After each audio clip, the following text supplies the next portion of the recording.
Bismillahirrahmanirrahim. Semua ibadah yang kita tunaikan, baik itu salat, zakat, puasa, umrah dan haji, di dalam Islam menariknya itu semuanya ada maknanya. Bukan bacaan biasa, bukan gerakan biasa, dan bukan nama biasa. Kita ambil langsung dalam salat.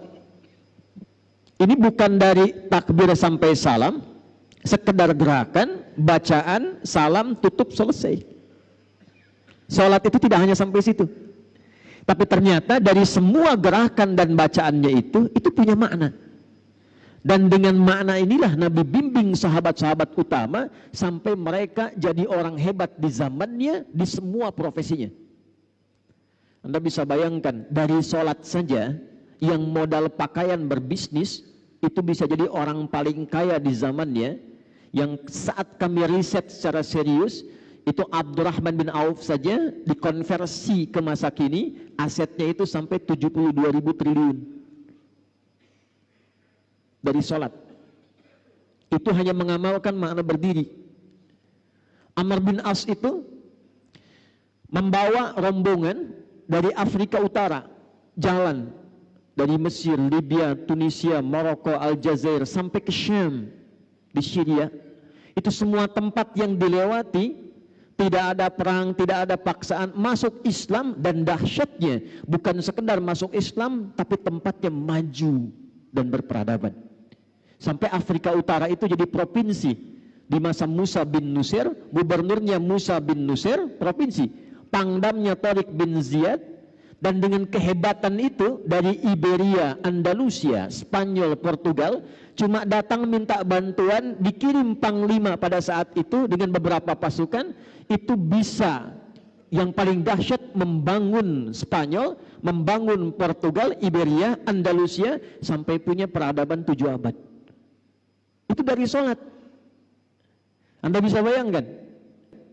Dan dahsyatnya, semua nama yang melekat pada sholat itu bukan nama biasa. Kenapa subuh namanya? Kenapa fajar? Kenapa siang bukan sholat nahar? Padahal siang bahasa Arabnya nahar. Kenapa sholat zuhur? Kenapa sore bukan sholat masa, tapi sholat asar?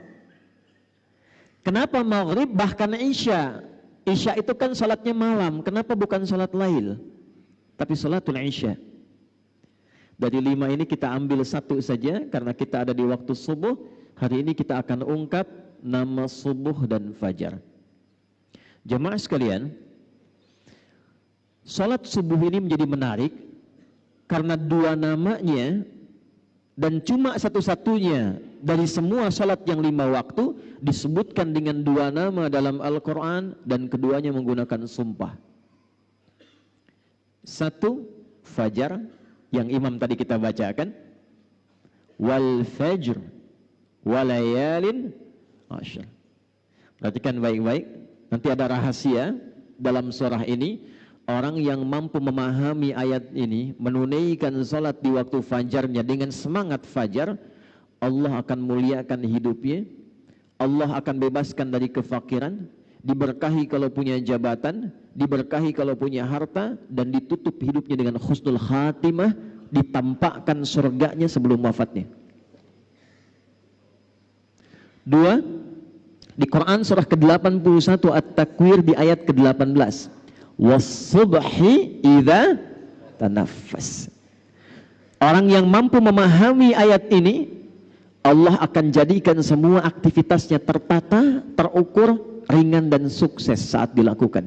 Ini yang menyebabkan Nabi langsung komen tentang subuh. Dan ingat, kalau Nabi sudah komen, umatnya tinggal like and subscribe. Jangan komen lagi. Ya. Allahumma barik li ummati fi bukuriha. Ya Allah, jika ada umatku memiliki gerakan subuh, senang ke masjid, senang menunaikan jamaah fajar, mohon sempurnakan berkahnya untuk umatku itu. Itu langsung doa Nabi itu.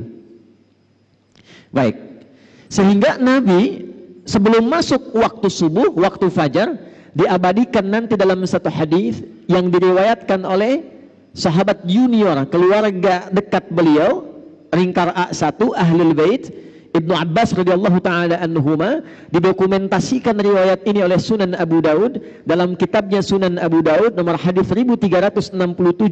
Saking pentingnya subuh, Nabi persiapan dengan sempurna merencanakan semua agenda saat bangun dari tidurnya.